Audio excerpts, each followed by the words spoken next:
Assalamualaikum warahmatullahi wabarakatuh.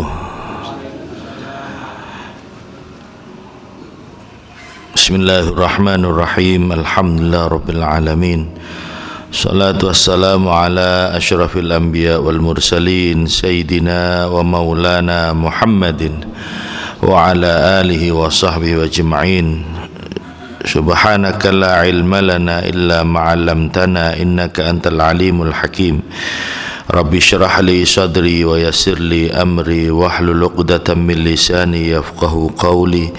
Rabbi zidna ilma warzuqna fahma wahdina siratal mustaqim warzuqna fahman nabiyyin wa hifdzal mursalin wa ilhamil malaikatil muqarrabin waftah lana futuhal arifin waftah bainana baina qaumina bil haqqi wa anta khairul fatihin.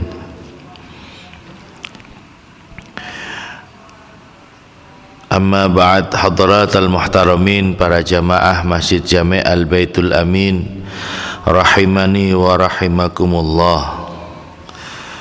Mudah-mudahan kita semua senantiasa mendapatkan limpahan rahmat dan barakah dari Allah Subhanahu wa ta'ala.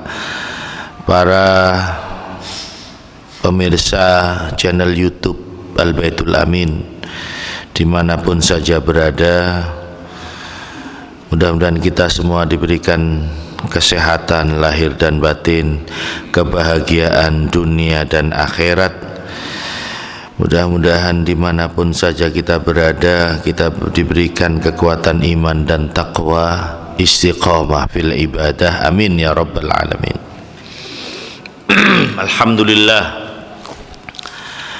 Alhamdulillah, di hari terakhir di tahun 2021, persis dengan hari Jumat manis, kita masih diberikan kesempatan, kesehatan, bisa melaksanakan ibadah sholat subuh, dilanjutkan dengan pengajian kitab Riyadhus Shalihin. Mudah-mudahan menjadi amal yang diridhoi dan diterima oleh Allah Subhanahu wa ta'ala. Para bapak dan ibu, para jamaah, hari ini hari terakhir di tahun 2021. Mudah-mudahan bukan menjadi hari terakhir kehidupan kita di dunia ini. Mugi-mugi kula panjenengan sik diparingi panjang umur, sehat wal afiat fi taatillah. Kita tidak tahu sampai kapan jatah kita hidup di dunia. Kita tidak tahu sampai kapan jatah kita hidup di dunia, karena orang itu tidak tahu. Wa ma tadri nafsun madza taksibu ghada wa ma tadri nafsun bi ayyi ardin tamut. Firman Allah di dalam Al-Qur'an, orang itu tidak tahu apa yang akan dia kerjakan besok,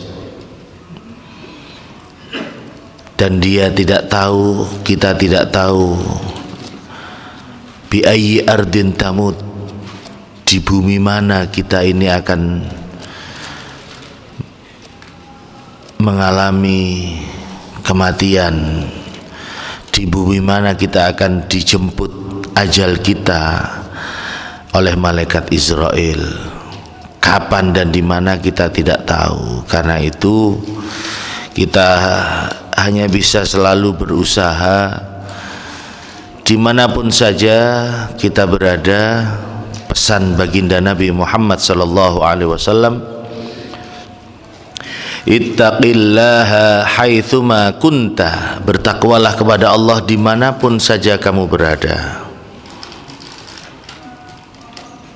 Dimanapun saja kita berada, tetap bertakwa kepada Allah Subhanahu wa ta'ala. Di samping itu Nabi juga berpesan kepada kita, menyampaikan firman Allah Subhanahu wa ta'ala,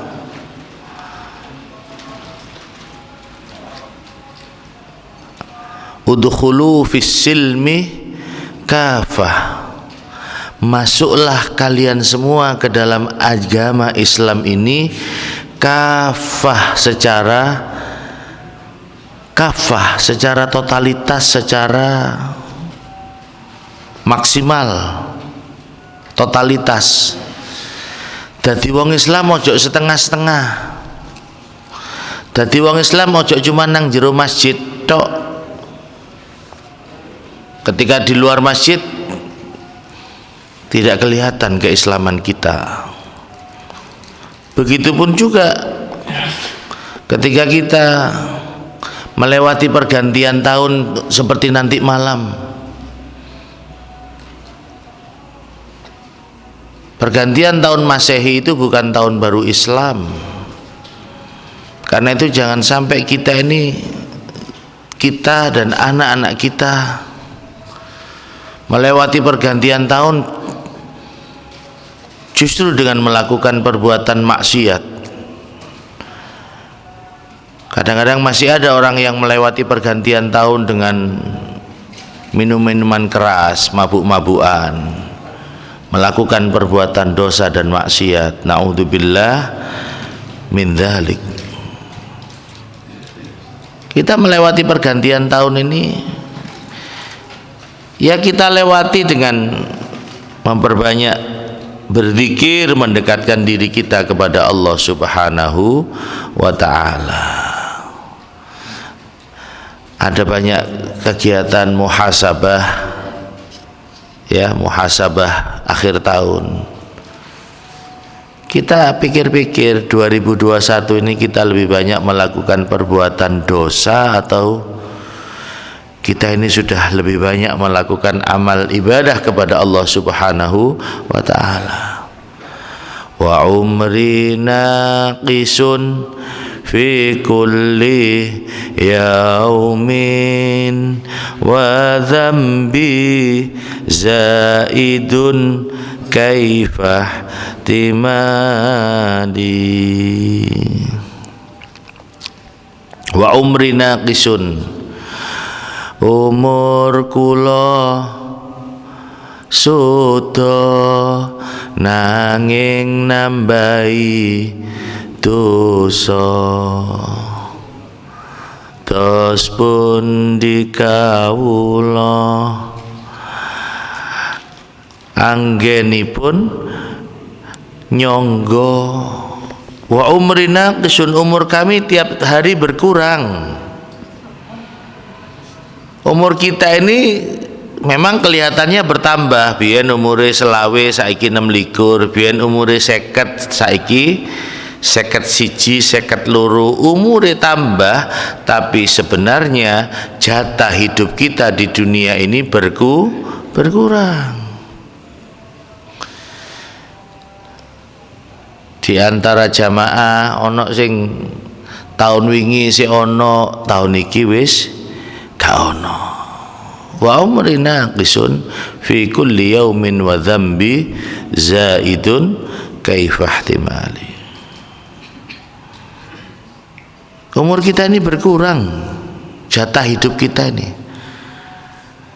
Dan kita tidak tahu di mana dan kapan kita akan mati. Kita hanya bisa berdoa dan memohon kepada Allah dengan doa, ya Allah biha, ya Allah biha, ya Allah bihusnil khatimah. Ya Allah, wafatkan kami dalam keadaan husnul khatimah. Karena itu penting bagaimana mengakhiri perjalanan kita di tahun 2021. Jangan justru mengakhiri tahun dengan melakukan perbuatan maksiat. Udkhulu fis silmi kafah, masuklah kalian semua ke dalam agama Islam secara kafah, Islam kafah, Islam totalitas. Ojo cuma nang masjid dadi wong Islam. Ketika sholat kita kelihatan menjadi seorang muslim, tapi ketika di luar masjid, ketika di kantor, ketika di pasar, ketika di tempat kita kerja, kita menanggalkan keislaman kita. Karena itu Nabi berpesan, bertakwalah kepada Allah dimanapun saja berada, bukan hanya di masjid, di kantor, di pasar, di tempat kita kerja. Iman dan takwa harus tetap kita bawa. Jangan menghalalkan segala cara hanya untuk mendapatkan keuntungan dunia. Ojo sampai ngurangi timbangan sing dodolan, ojo sampai mbujui wong, menipu orang hanya supaya kita mendapatkan keuntungan yang besar. Karena keuntungan yang kita peroleh dengan cara yang tidak halal itu tidak akan barokah. Tidak akan barokah itu bagaimana? Yo ketoke kene oleh duit, tapi ternyata uang itu tidak memberikan dampak positif bagi kita, tapi justru memberikan dampak negatif. Tambah sugih duduk tambah loman, tambah sugih tambah gak karuan. Nggih. Jadi itu para jamaah. Ini muhasabah akhir tahun. Mengakhiri tahun 2021, saya ingin mengajak panjenengan untuk melakukan refleksi. Duduk pijet refleksi duduk. Refleksi itu perenungan. Ayo, bagaimana kita mengakhiri tahun ini dengan baik? Boleh rekreasi dengan keluarga, boleh akhir tahun kumpul dengan keluarga bakar iwak, gak apa-apa. Biasanya kan tahun baru itu bakar-bakar, ya, tidak apa-apa, bakar ikan, karo tonggo, karo, tidak apa-apa. Sing penting jangan sampai kita mengakhiri akhir tahun itu dengan melakukan perbuatan dosa dan maksiat. Kadang-kadang ono wong sing akhir tahun mabuk-mabukan, teler, ngelakoni maksiat, ngelakoni dosa. Itu berarti kita tidak masuk Islam secara kafah, tidak masuk Islam secara totalitas, keseluruhan. Menjadi muslim bukan hanya ketika di masjid, menjadi muslim dimanapun saja kita berada.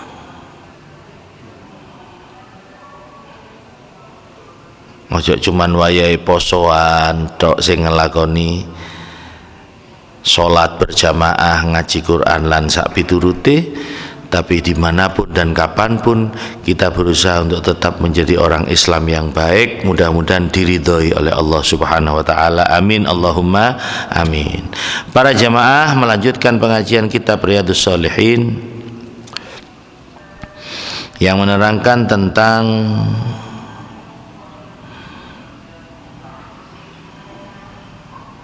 bagaimana kita bersikap terhadap anak yatim.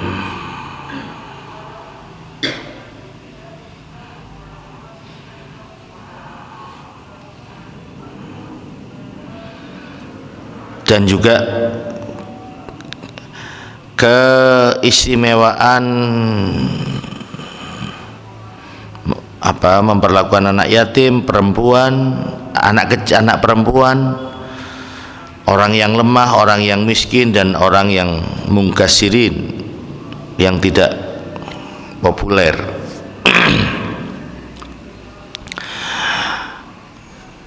An Aisyah radhiyallahu anha qalat qala Rasulullah sallallahu alaihi wasallam Allahumma salli ala Muhammad.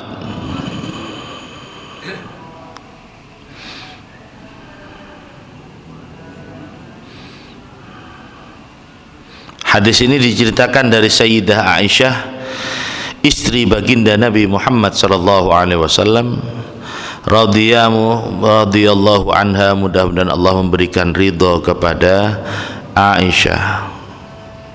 Beliau berkata,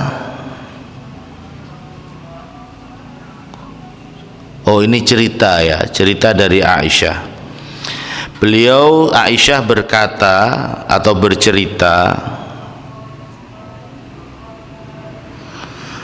dakhalat alayya imra'atun wa ma'aha ibnatani laha. telah datang kepada Aisyah seorang perempuan, dan bersama dengan seorang perempuan ini dia punya, bersama orang perempuan ini 2 anak perempuan. Ini hadis ini menceritakan tentang bagaimana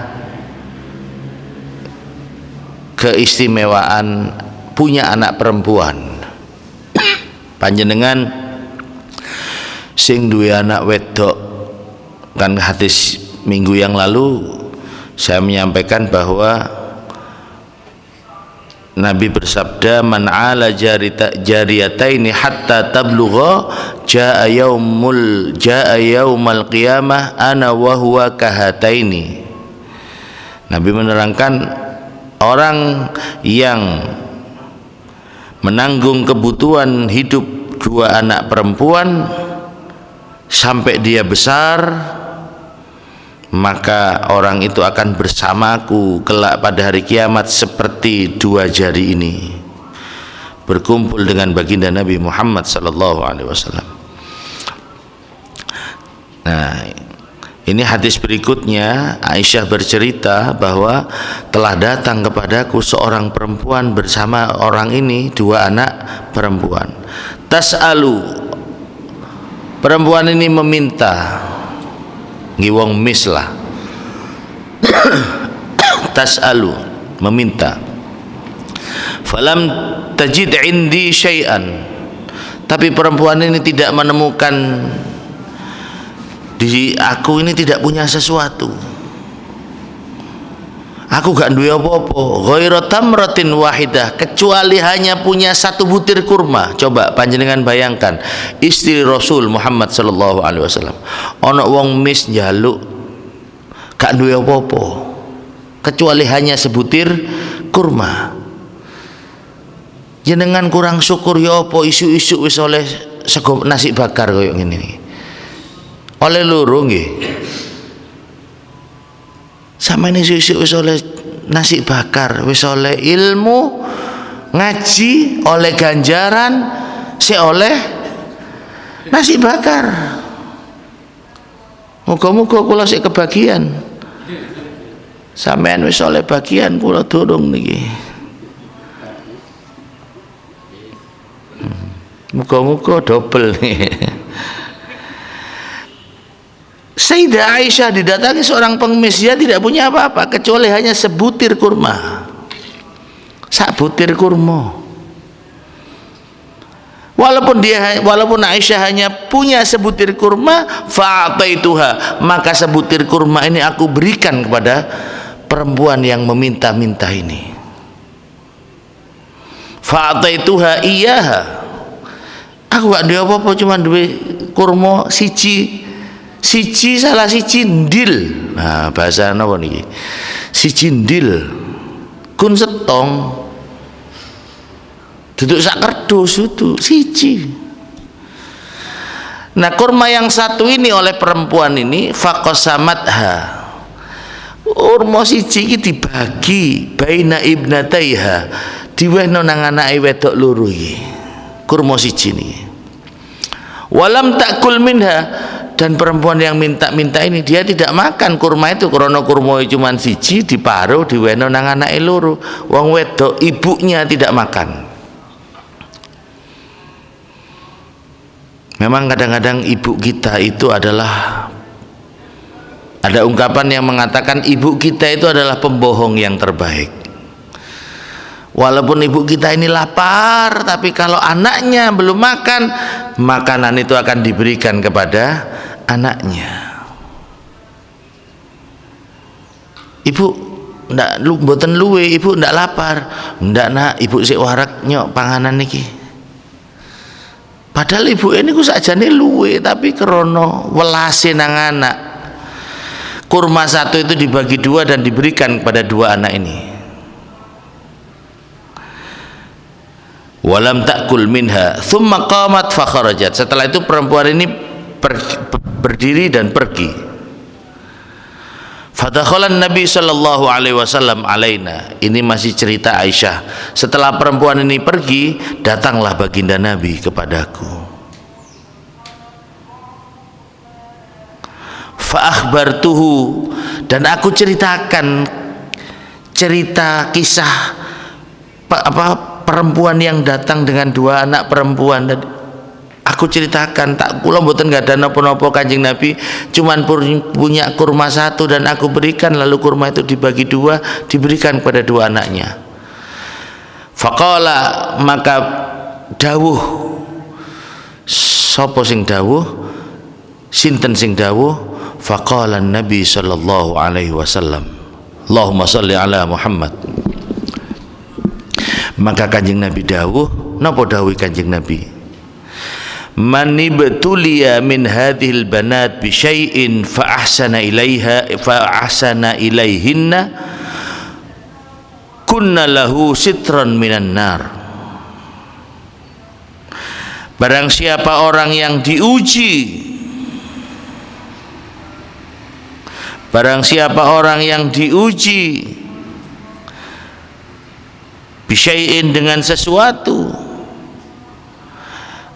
diuji min hadil banat, diuji dengan sesuatu yang berkaitan dengan anak-anak perempuan, fa ahsana ilaihinna, maka kemudian dia berbuat baik kepada anak-anak perempuannya, kunna lahu sitran minan nar, maka kedua anak atau anak-anak perempuan itu yang kita berbuat baik kepada mereka itu akan menjadi sitran minan nar, akan menjadi penghalang baginya dari siksa api neraka.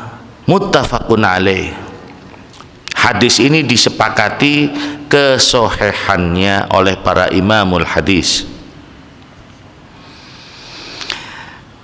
Ya, ini Aisyah mengalami satu peristiwa yang Aisyah itu merasa heran, kagum,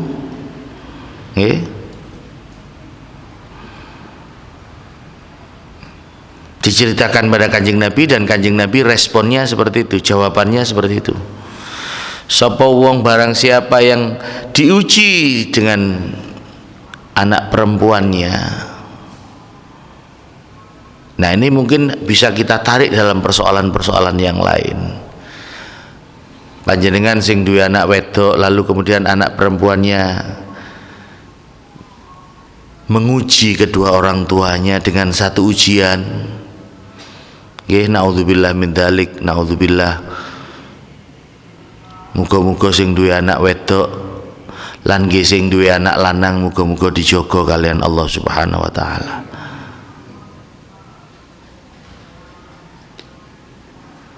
Naudzubillah. Duwe anak wedok umpamane, terus kemudian mengalami kecelakaan dalam tanda petik, LKMD, lamaran keri meteng dhisik, lek mobil pada mobil tabrakan pesok menjeru keldem ke dalam, tapi mon praben ben lanceng tabrakan melentung. Naudzubillah min dzalik. Itu ujian bagi orang tuanya. Lek duwe anak wedok gak iso njaga wong tuane sampai anak wedoke naudzubillah min dzalik meteng di luar sebelum nikah. Itu ujian bagi orang tuanya. Bagaimana orang tuanya menyikapi anak perempuan sing koyo ngono. Ojo anake sing disalahno. Awakmu iki. Kita sebagai orang tua harus introspeksi, kenapa sampai terjadi kepada anak kita yang seperti itu? Apa karena kita tidak mengenalkan agama kepada anak-anak kita? Apa kita terlalu longgar kepada anak-anak kita sampai terjerumus pada pergaulan bebas, kenakalan remaja? Naudzubillahi min dzalik. Mungkin hadis Nabi ini bisa kita terapkan. Bukan hanya bercerita tentang seorang perempuan yang meminta kurma, lalu dia rela mengalah kepada anaknya. Tapi yang dicekeli dawuh Kanjeng Nabi ngene iku. Sapa wong sing diuji karo urusan anak wedok, ya ujian itu bisa apa saja bentuknya. Fa ahsana ilaihinna, lalu dia kemudian berbuat baik kepada anak perempuannya, kunna lahu sitran minan nar, maka anak perempuan itu akan menjadi penghalang bagi kita dari siksa api neraka. Ini hampir sama dengan hadis berikutnya walaupun agak sedikit berbeda.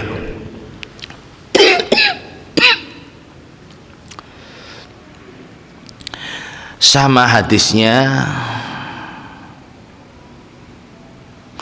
sama diceritakan dari sahabat, dari Sayyidah Aisyah radhiyallahu anha qalat, wa an Aisyah radhiyallahu anha qalat. Ini cerita dalam versi yang berbeda.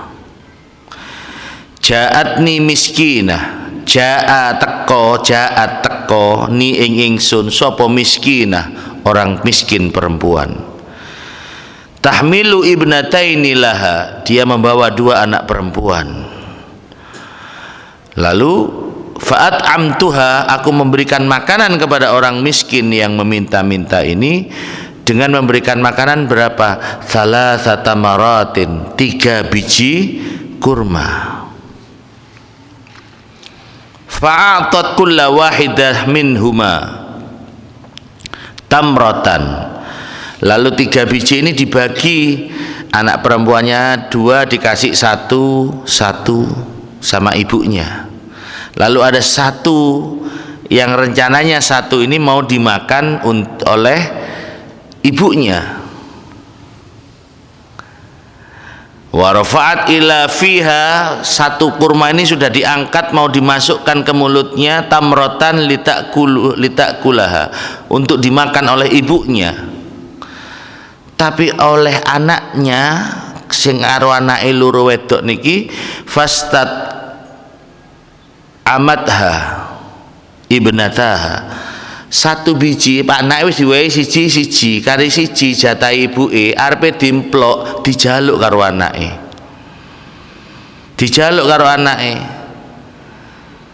lalu kemudian diberikan kurma yang mau dimakan ini. Fasyaqqatit tamra allati kanat turidu an ta'kulaha bainahuma, dibagi kurma yang 1 dibagi 2 diberikan kepada anaknya.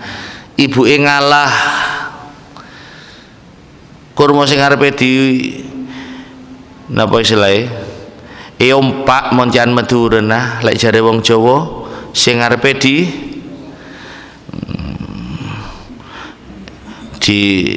ojo dibadhok ngono nggih. Dibadhok iku kasar.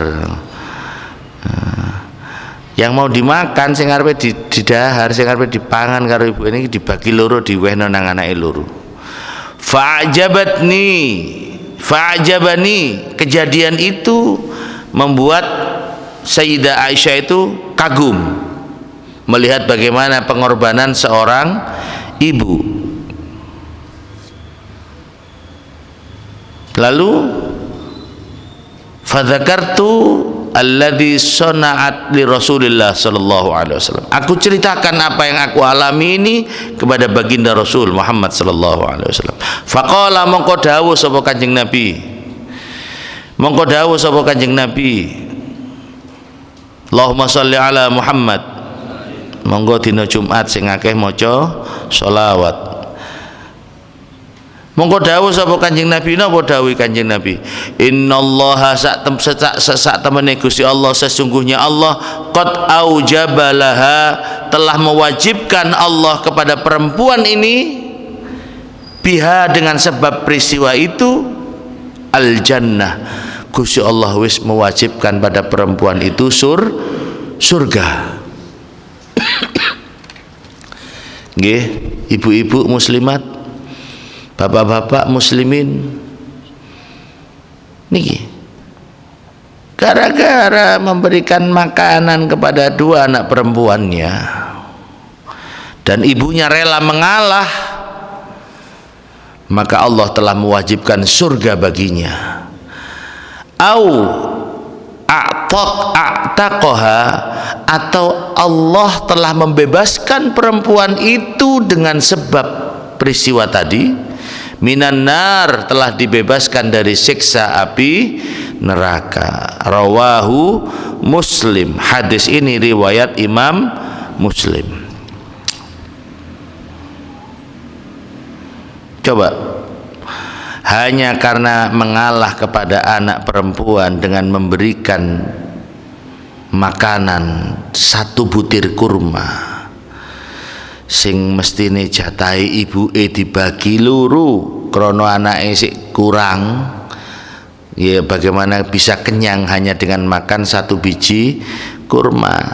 Kurma yang mau dimakan ibunya diminta.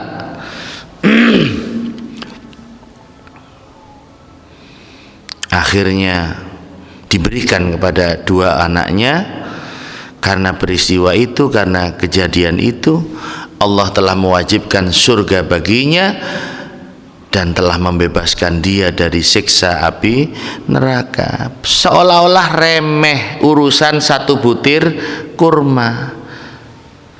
Kalau 1 butir kurma saja bisa menyebabkan orang ini wajib masuk surga, bagaimana dengan nasi bakar sing sampean terima niki? Mudah-mudahan yang sedekah setiap Jumat, pengajian Jumat, mudah-mudahan diterima oleh Allah Subhanahu wa taala, mendapatkan ganti yang lebih baik, yang lebih barokah, dan mudah-mudahan diridhoi oleh Allah Subhanahu wa taala. Amin Allahumma amin. Niki para jamaah. Jadi ini 2 hadis yang ceritanya hampir sama, cuman bedanya yang pertama tadi ceritanya 1 butir kurma yang dibagi 2. Krono Sayyidah Aisyah hanya punya 1 butir kurma. Hadis yang kedua 3 butir. Diwehi siji-siji sing situ arepe didahar karo ibuke. Krono anak isik kurang, akhirnya jatah ibunya juga diberikan pada anak perempuannya. Ini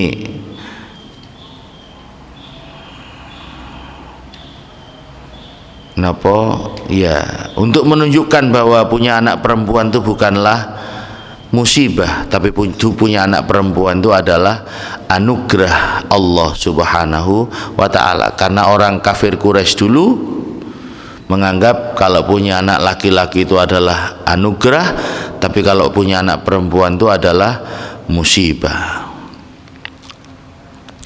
Wa an Abi Syuraihin Khuwailid bin Amrul Khazai radhiyallahu anhu qala, hadis terakhir.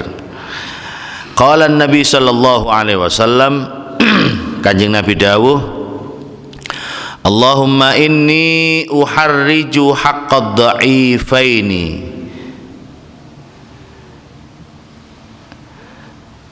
Kanjeng Nabi dawuh, Allahumma inni, ya Allah, inni uharriju,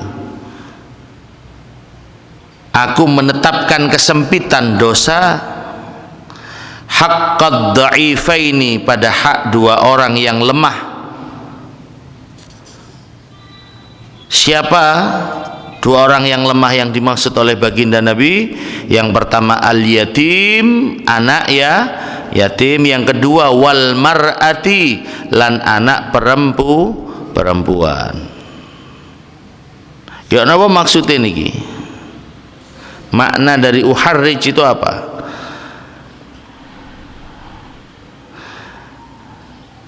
Nabi berdoa, niki dungane Kanjeng Nabi. Dungane apa? Ya Allah, uharriju, aku menimpakan dosa pada orang yang menyia-nyiakan hak kedua orang yang lemah. Artinya apa?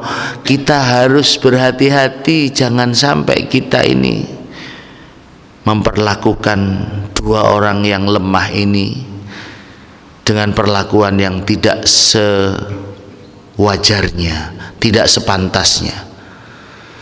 Sebab kalau kita memperlakukan 2 orang yang lemah ini, yaitu anak yatim dan perempuan, dengan perlakuan yang tidak baik, maka doa Nabi itu akan berlaku kepada orang yang memperlakukan anak yatim dan anak orang perempuan dengan tidak baik. Allahumma uharriju, ya Allah timpakanlah kesulitan dan dosa. Niki hitungane Kanjeng Nabi. Timpakanlah kesulitan dan dosa kepada orang yang dha'ifaini, menyepelekan atau berbuat tidak baik kepada dua orang yang lemah.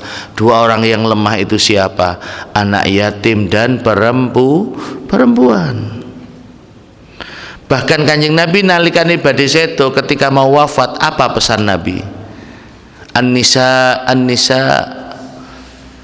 di samping pesan Kanjeng Nabi as-shalah, salate dijogo. Lalu Kanjeng Nabi juga pesan apa, wasiat apa? An-nisa ittaqillaha fin nisa wa sira marang Gusti Allah fin nisa ing dalem urusane wong wedok.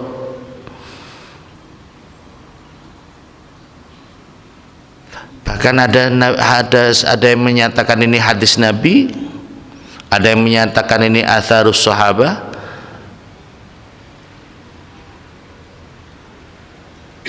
Man akraman nisa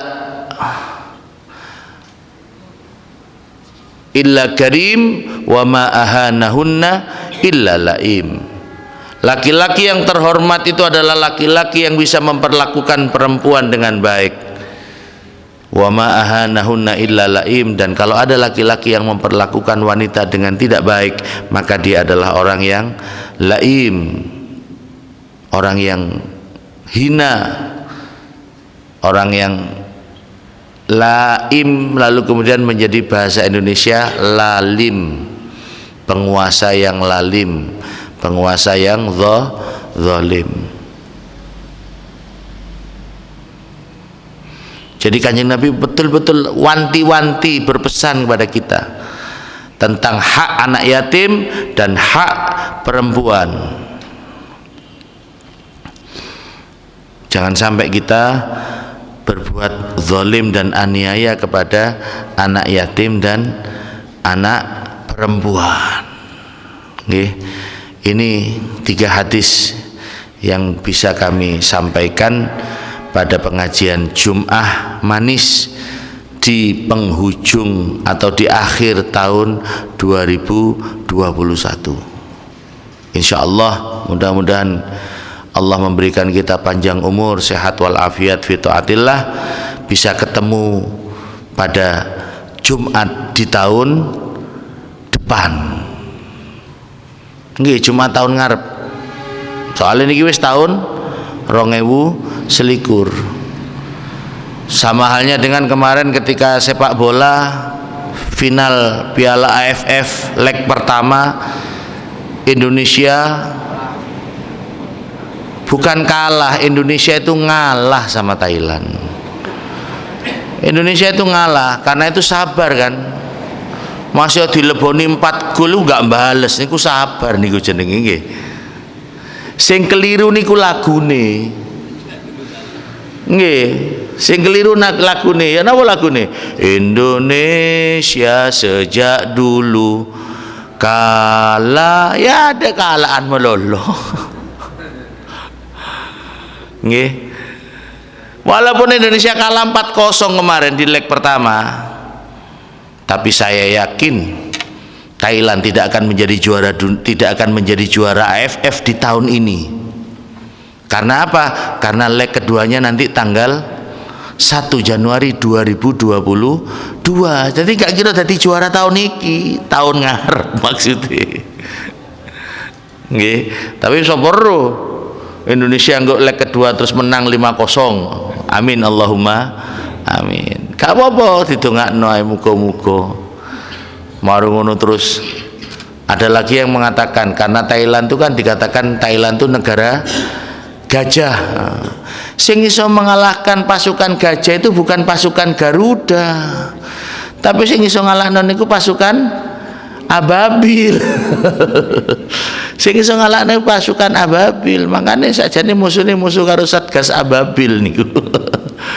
Nggih, kula wingi ndelok kalah 1-0 sik kuat kula ndelok bareng-bareng ngono kok permainane kalah wis gak timbangane lara jantung kula wis gak ndelok wong kula niku karo ndelok bal-balan niku karo maca kulhu karo maca surat al-ikhlas bismillahirrahmanirrahim qulhuwallahu ahad Allahu samad lam yalid walam yulad walam yakul lahu kufuwan karo nyekel cetek-cetek niki kula karena apa yang bisa kita lakukan hanya dengan mendoakan kadang ini enggak ndelok bal-balan oh keliru saja niku ditahan dhisik mari ngono ditendang iya dikon main dhewe tepega ben memang seorang pengamat itu lebih pandai daripada pemainnya tapi mun seorang main tibi ngap kelengapannya benang tak teman olahraga dikongkon godak balai gelundung nggih muga-muga kula panjenengan diparingi sehat panjang umur fi taatillah dibahagiakan Allah Subhanahu wa taala amin Allahumma amin al-Fatihah